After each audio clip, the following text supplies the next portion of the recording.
First up is the JOOLA Hyperion 3S 16mm. You heard that right. The JOOLA Hyperion 3S 16mm made its way back into my rotation this week. It's a power-focused paddle, but still holds on to a level of control that keeps things manageable on court. The Hyperion offers controlled power without feeling overly springy or jumpy.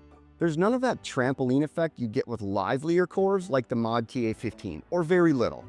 The response is consistent and mostly predictable. The power shows up when you go after it, and the pop stands out in fast hand exchanges or punch volleys, though it still takes some dialing in to keep shots under control.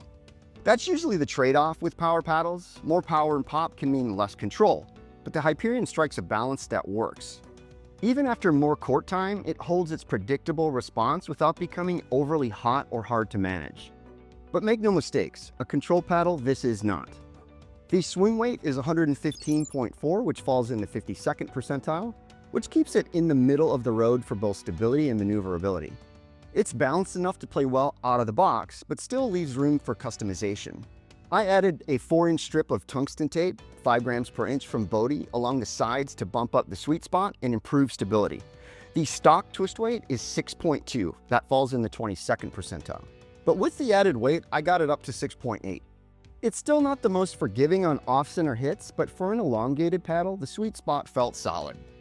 Compared to the Perseus, the Hyperion felt quicker in the hand, which helped in hands battles at the kitchen.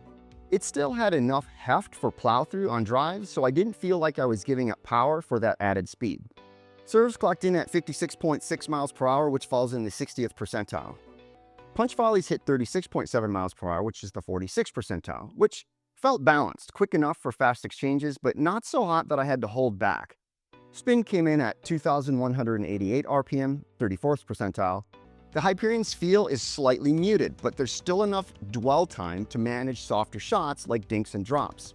It felt connected, neither too soft nor stiff, making it easy to switch between power shots and finesse play without needing to adjust too much.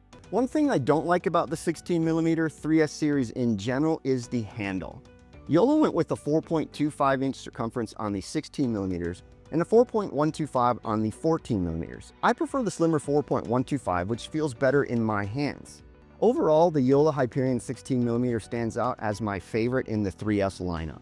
The swing weight keeps it quick and balanced, and the power-pop combo is dialed in, lively without being too hot.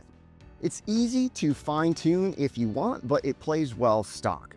Despite the handle size, I like how versatile it felt, whether going for power or working the soft game.